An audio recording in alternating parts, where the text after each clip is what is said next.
Olá, queridos, feliz em estar mais uma vez com vocês aqui para a gente considerar sobre as coisas de Deus. Eu quero conversar sobre um texto muito especial, é um texto que está no livro de Atos, o capítulo 2, o verso 17 e o verso 18. Eu aconselho você a pausar esse vídeo, anotar, e eu vou colocar aqui mais de 10 versos para você. Então essa é uma mensagem de reflexão, mas também uma mensagem de estudo. E eu acredito que vale a pena você usar esse material como consulta depois para o seu crescimento espiritual, ok? Vamos ler? Atos 2, 17 e 18. É um texto que é uma repetição daquele de Joel capítulo 2, verso 28. E o texto diz assim: E acontecerá nos últimos dias, diz o Senhor, que derramarei do meu espírito sobre toda a carne. Vossos filhos e vossas filhas profetizarão, vossos jovens terão visões e sonharão nossos velhos. Até sobre os meus servos e sobre as minhas servas derramarei do meu espírito naqueles dias e profetizarão. Eu coloquei o título dessa mensagem como A Invasão do Espírito, sem preconceito. O Espírito Santo não tem preconceito e tem um profundo interesse em derramar o seu poder, em se fazer presente no coração de todas as pessoas. O verso 17 é dito que ele vai ser derramado por filhos e filhas, homens e mulheres. O Espírito Santo não faz acepção de gênero. E tem um monte de religioso, que se esforça para dizer, não, olha, pode fazer isso, homem faz isso, mulher faz aquilo, homem faz aquilo, homem faz aquilo. Eu não vou entrar nessa discussão, mas o que a gente coloca aqui é que em caráter de dom de profecia, que é o que está sendo colocado aqui, o Espírito Santo não faz acepção de gênero. A gente vê na Bíblia, por exemplo, homens profetas. A gente vê Isaías, Jeremias, Obadias, Ageu, Amós, Malaquias, Zacarias, dentre outros, homens que exerceram o dom de profecia. Mas a gente vê mulheres também, profetisas, mulheres que receberam um dom de profecia também. O Espírito Santo não fez essa acepção. Eu deixo aqui registrado para você anotar, pausar e depois pesquisar. Miriam, Êxodo 15, verso 20, eu acho que vale a pena você dar uma conferida lá. Ana, Lucas, capítulo 2, verso 36. Débora, também uma juíza, e uma profetisa. Juízes, capítulo 4, verso 4. As 4 filhas de Felipe, em Atos 21, verso 8 e 9. A igreja adventista encara Ellen White como mensageira do Senhor, alguém que também recebeu o dom de profecia e recebeu depois de 2 homens terem recusado esse papel e esse convite do Senhor. E é interessante que não é o gênero que define o dom, e sim o espírito. Há um texto que eu gosto muito desse texto e quero que você dê uma pesquisada ali. 1 Coríntios 12, verso 11, diz que é o Espírito que individualmente dá os dons do jeito que lhe apraz. E é o Espírito que coordena, que contorna, que outorga, que sistematiza a entrega dos dons. Então não é gênero, não é idade, não é nada que vai sistematizar a entrega desses dons, e sim o Espírito que tem essa responsabilidade. Deixa para ele, eu acho que é melhor. A gente tem também, no mesmo verso 17 do capítulo 2 de Atos, jovens e velhos recebendo aí o dom de profecia, o dom, a descida do Espírito para jovens e velhos. E eu gosto de valorizar isso daí. Eu lembro do apóstolo Paulo conversando com Timóteo, dizendo assim, olha, ninguém despreze a tua mocidade. Pelo contrário, seja você novinho, Timóteo, um pastorzinho novinho, seja você padrão de boas obras. Olha, sistematize, leia bastante, trabalhe muito e ninguém despreze a tua mocidade, você que é novinho. Então os novos também podem ser imbuídos e cheios do Espírito Santo, a semelhança dos velhos. Gosto do Salmo 92 e você que faz parte da minha igreja já ouviu isso. O Salmo 92 diz assim, que na velhice darão ainda frutos, serão cheios de seiva e de fervor para anunciar que o Senhor é reto. Os velhos também, os velhos, os mais avançados em idade também podem e irão receber o Espírito Santo se assim o clamar, se assim o pedir. Então não existe limitação de idade, tanto os novos quanto os idosos podem ser cheios do Espírito. O verso 18, por sua vez, diz que até os servos e servas. Isso quer dizer que talvez entendesse, a compreensão seria que os senhores, tá? Os chefes, os patrões poderiam receber o Espírito? Sim, poderiam e receberão, mas até os servos e servas, até os mais simples. O Espírito não faz distinção ou acepção de pessoas no caráter de status social. Não existe isso. E eu vou até mais. Ele não faz distinção de status intelectual. Preste atenção nesse texto aqui, em Atos, o capítulo 4, o verso 13. Ao verem a intrepidez de Pedro e João, sabendo que eram homens iletrados e incultos, admiraram-se e reconheceram que haviam eles estado com Jesus. Olha que curioso, Pedro e João não tiveram a oportunidade na vida de terem estudos, de participarem de academias e de faculdades e de universidades e de aprenderem junto aos rabis, aos chefes e aos conhecedores da época. Mesmo assim, eles tiveram a oportunidade de estar junto ao mestre e exalaram sabedoria a ponto dos outros se admirarem. A semelhança do apostolado, Paulo, ele era um pouco diferente. Paulo, ele foi educado e instruído aos pés de Gamaliel, é o que diz em Atos 22, 3. Mas Paulo deu uma contribuição muito forte porque foi imbuído do Espírito Santo.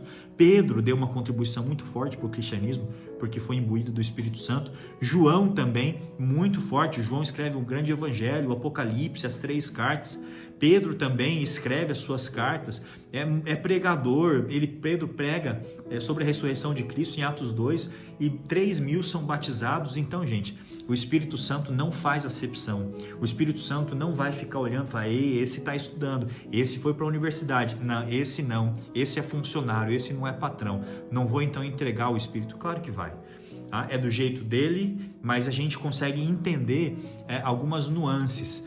Uma postura do Espírito que ele não faz acepção de pessoas. Ele está disposto a descer sobre todas as pessoas que estiverem de coração e mente aberto para recebê-los. O grande problema é que nós não estamos pedindo isso. Nós não estamos pedindo a descida do Espírito. Precisamos clamar mais. Há um texto no Espírito de Profecia, livro Atos dos Apóstolos, a página 50. E eu vou tomar a liberdade de ler com vocês. É um pequeno texto, mas muito importante. E eu leio assim: o tempo decorrido não operou mudança nenhuma na promessa dada por Cristo ao partir. Promessa esta de enviar o Espírito Santo como seu representante. Não é por qualquer restrição da parte de Deus que as riquezas de sua graça não fluem para a terra em favor dos seres humanos. Se o cumprimento da promessa não é visto como poderia ser, é porque a promessa não é apreciada como deveria ser. Olha que curioso, gente. Se todos estivessem dispostos, todos seriam cheios do Espírito. Onde quer que a necessidade do Espírito Santo seja um assunto de que pouco se pense, ali se verá sequidão espiritual, escuridão espiritual e espirituais declínios e morte.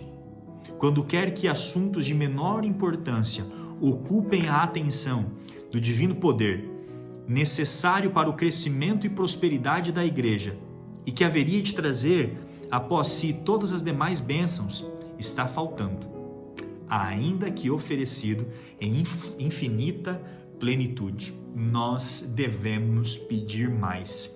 O pedido da descida do Espírito Santo em nós deve ser algo importante em nosso coração, importante em nossa comunidade enquanto igreja, porque Deus está altamente interessado em enviar o Espírito, sem fazer acepção de pessoas, e se todos pedirem, todos receberão, seja homem, seja mulher, seja novo, seja velho, seja rico, seja pobre, seja culto, seja inculto, todos receberão do Espírito se todos pedirem.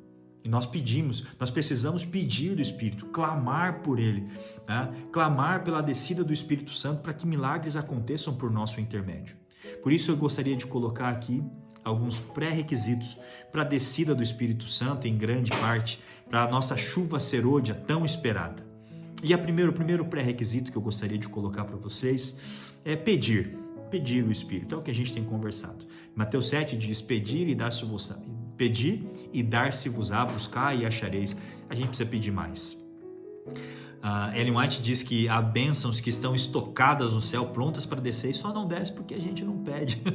A gente tem que pedir mais. Eu gosto muito de Jeremias 29, que diz assim, buscar-me-eis e me achareis. É uma promessa do Deus vivo. Mas o Senhor vai me achar quando vocês me buscarem de todo o vosso coração. Um dos meus versos preferidos está em Jeremias 33:3, que diz assim: buscar-me-eis, perdão, não é esse, é invoca-me e responderei, anunciar-te-ei coisas grandes e ocultas que não sabe. Existem muitas janelas que serão abertas quando a gente pedir a Deus, oportunidades que se chegarão à nossa frente quando o Espírito Santo tomar conta do nosso coração.